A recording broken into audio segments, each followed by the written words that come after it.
유아 사랑합니다 여러분. 오늘은 육과 예배와 은혜입니다. 들어가기 한번 보시면 답답하고 힘든 일을 겪을 때 반사적으로 하는 행동은 어떤 것이 있나요? 목사님은 답답하고 힘들 때가 있잖아요. 네, 그때 어떤 행동을 하시죠? 일단 교회를 떠나서 네. 세상으로 네. 좀 뭐 여행을 가는 걸 좀 좋아하긴 하는데 아무 생각 없이 네. 차 타고 떠돌아다니면서 뭐 음악 네. 듣고 그럴 때 좀 그래도 마음이 풀리기도 하고 연구할 운동할 때 네. 운동할 때? 네. 네.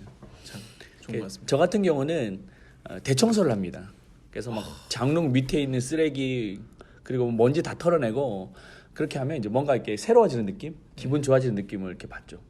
근데 그렇게 뭐 운동하고 여행 다니면 좀 해결이 되는가요?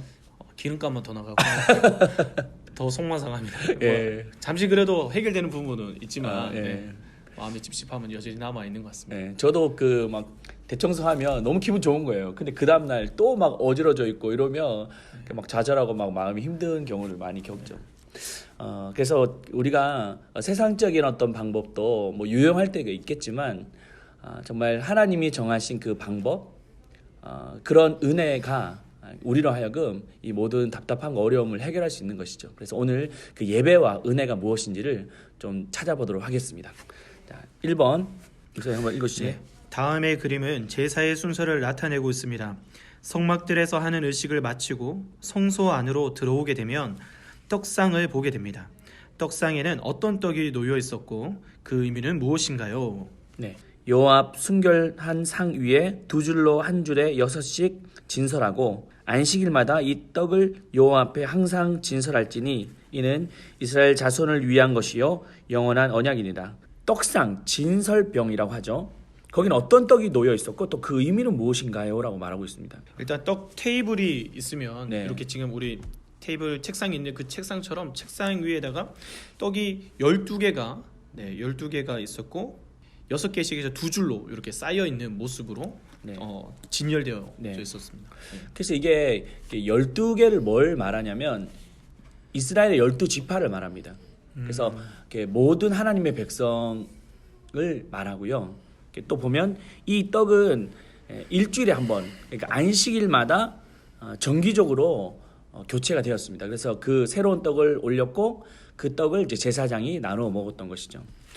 이 말은 모든 하나님의 백성들이 이 정기적으로 이 떡을 먹어야 된다는 것을 말씀하고 있죠.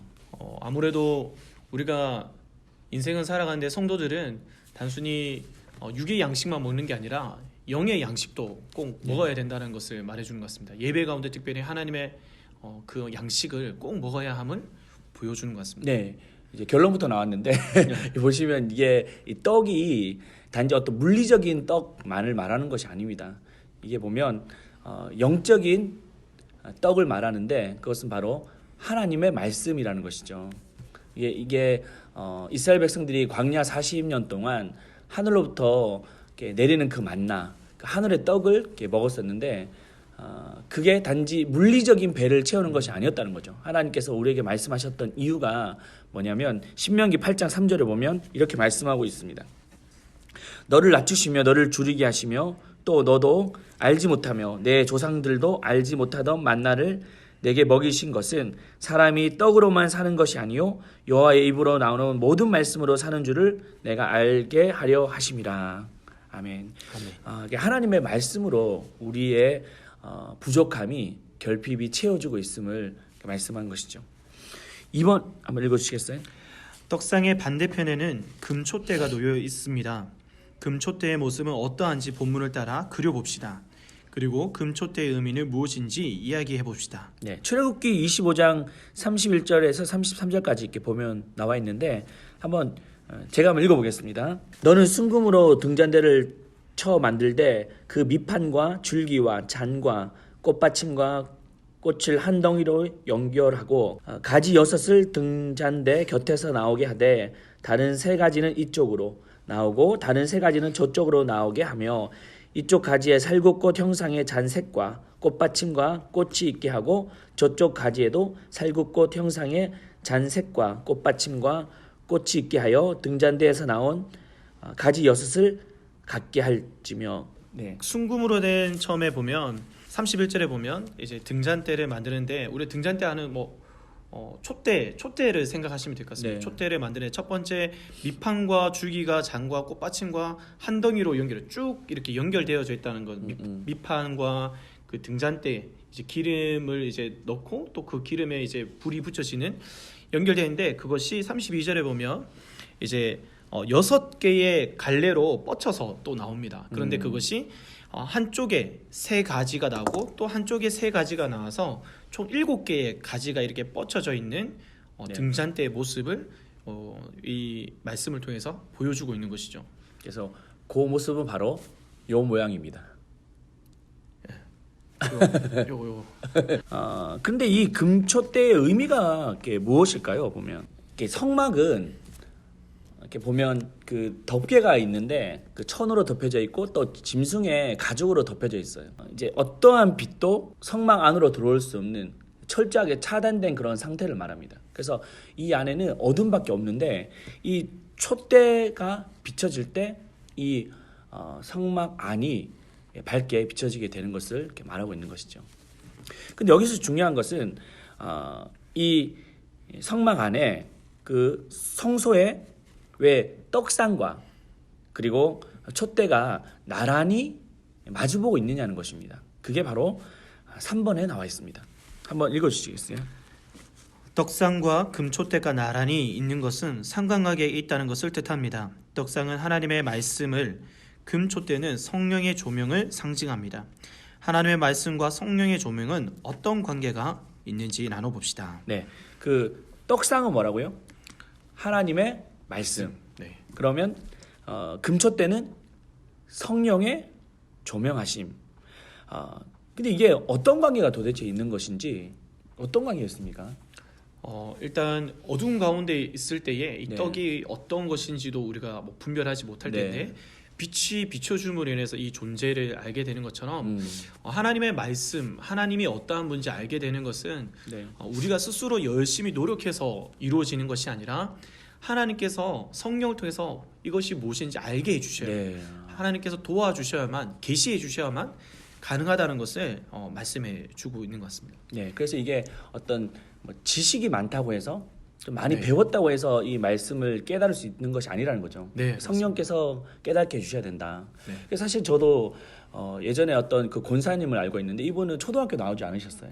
근데 이제 말씀을 얼마나 풍성하게 알고 또 그 깨달음의 깊이가 네. 너무나도 이렇게 심오했던 것을 제가 볼 때 참 이게 단지 어떤 세상의 지식 수준으로 깨달을 수 있는 것이 아니고 성령님께서 말씀해 주시고 또 깨닫게 하실 때 이 진리를 알 수 있겠구나라는 생각을 했습니다. 그래서 저도 좀 겸손한 마음으로 진짜 이 말씀을 대할 때 성령님을 구하게 됐던 경험이 나는 것 같습니다. 4번 제가 읽겠습니다. 제사장은 성소에서 지성소로 들어가기 전에 분향단을 만나게 됩니다. 분향단은 어떻게 관리되었고 그 의미는 무엇일까요? 한번 읽어보시겠어요? 네. 또 저녁 때 등불을 켤 때에 살을 찌니 이 향을 너희가 대대로 여호와 앞에 끊지 못할지며 너희는 그 위에 다른 향을 사르지 말며 번제나 소제를 드리지 말며 전제의 술을 붓지 말며 아론이 1년에 한 번씩 이 향단불을 위하여 속죄하되 속죄제의 피로 1년에 한 번씩 대대로 속죄할지니라. 이 제단은 여호와께 지극히 거룩하니라. 네, 이렇게 분향단이라고 하는 것은 그 향단인 거예요. 향을 거기다가 두고 향 연기가 이렇게 나는 것이죠. 근데 여기서 중요한 것은 뭐냐면 이 향단이 끊어지지 않도록 해야 된다는 것입니다. 이게 참 중요한 의미가 있는 것이죠. 이게 어떤 의미가 있을까요? 향이 끊어지지 않는다. 예. 네. 그곳에 이제 어떻게 보면 가득하게 하나님의 향기로운 향기가 네. 넘쳐나야 된다라는 네. 의미를 하는 것 같기도 하고. 네, 맞습니다. 근데 이걸 좀 영적인 의미로 좀 우리가 보자면 이게 바로 향은 성도의 기도를 말합니다. 예. 그래서 그 성도의 기도가 끊임없이 이 성막에서 성전에서 올라가야 된다는 것을 말하죠. 그래서 우리의 어떤 신앙생활에서도 단지 그 예배를 대할 때 한 번의 예배로 그냥 승부하겠다라는 생각을 좀 내려놓고 그 예배가 예배답기 위해서는 은혜로운 예배가 되기 위해서는 이 성도들의 끊임없는 기도가 있어야지만 가능한다는 것이죠. 그래서 그 예배를 향하여 이렇게 주중의 삶에서도 예배를 위해서 기도하고 기도할 때 그 은혜가 흘러 넘치게 되는 것입니다. 공동체 내에도 마찬가지예요. 보면 우리 공동체 예배가 세워지는 것은 어떤 한 사람의 한 번의 기도가 되는 것이 아닙니다. 우리 모든 공동체의 회원들이 지체들이 한 마음으로 기도할 때 그 향이 하늘로 올라가게 되는 것이죠. 분향에 올리는 향은 기도를 뜻합니다. 기도의 두 가지 종류의 의미를 찾아봅시다. 자, 시편 141편 2절입니다. 읽어주시죠. 나의 기도가 주의 앞에 분향함과 같이 되며 나의 손 드는 것이 저녁 제사 같이 되게 하소서. 그 성도의 기도를 말하죠. 이것은 간구와 하나님을 향한 우리 기도를 말합니다. 계시록에서도 계시록 5장 8절에 보면 이제 향이 가득한 금 대접을 가졌으니 이 향은 성도들의 기도들이다. 이렇게 고백을 하거든요. 그러니까 하나님 앞에 우리가 간구하는 내용들이 모든 것들이 하나님께 받으시는 향기로운 향으로서 올려가고 있다라는 것을 보여주고 있는 것이죠. 네. 그래서 우리가 예배 가운데 이 기도가 참 그냥 우리 안에만 머무는 게 아니네요. 네, 맞습니다. 이 기도가 반드시 이 보좌에 하늘로. 계신 하나님께 올라가는 기도. 네. 그런 어떤 확신을 가지고 우리가 기도해야 될 것 같습니다. 자, 2번 로마서 8장 34절 말씀 제가 읽겠습니다. 누가 정죄하리요? 죽으실 뿐 아니라 다시 살아나신 이는 그리스도 예수시니 그는 하나님 우편에 계신 자요 우리를 위해 간구하시는 자신이다. 예수님께서 하나님 보좌 우편에서 우리를 위해서 지금도 하시는 일 바로 중보하고 계시다는 것을 말씀하고 있습니다. 특별히 우리가 좀 이 지성소를 이제 지성소 바로 입구에 커튼 이제 그 커튼 앞에 이제 향단이 있는데 이 향단에서 향기가 올라올 그 향기만 나는 게 아니라 연기가 자욱하게 넘쳐나게 되는 것이죠.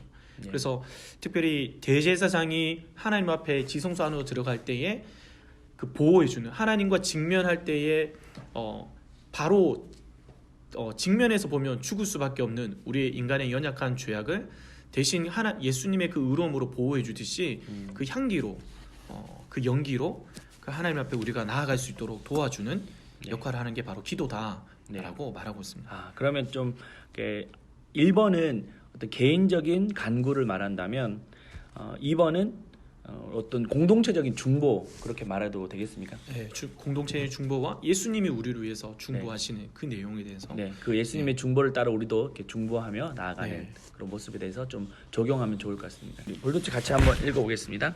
웨스트민스터 소유리 문답에서는 은혜의 방편은 기도와 말씀과 성례라고 말하고 있습니다.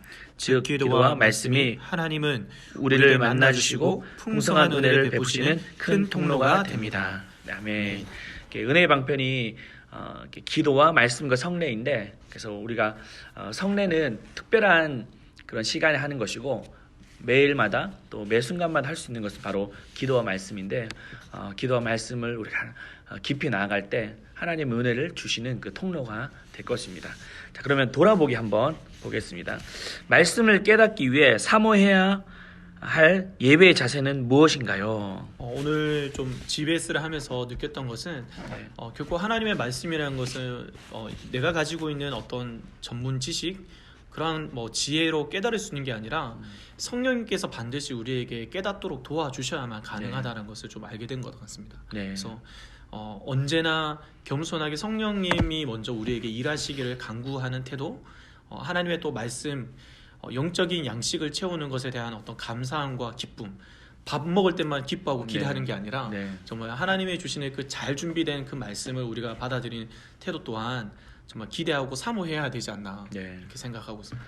저 같은 경우는 아무래도 사역자다 보니까 많은 예배를 드리고 많은 말씀을 듣고 많은 성경을 대하다 보니까 좀 식상해지는 경우가 있더라고요. 보니까 그래서 다 아는 말씀인데 내가 익히 들었던 말씀인다라고 해서 정말 그 순간에 성령께서 우리에게 주시는 그런 말씀에 대해서 좀 간과하는 경우가 있는 것 같아요. 그래서 이제는 매일 성경을 읽을 때 또 말씀을 대할 때 성령께서 말씀해 주시기를 기도하는 마음으로 이렇게 말씀을 좀 대해야 될 것 같습니다.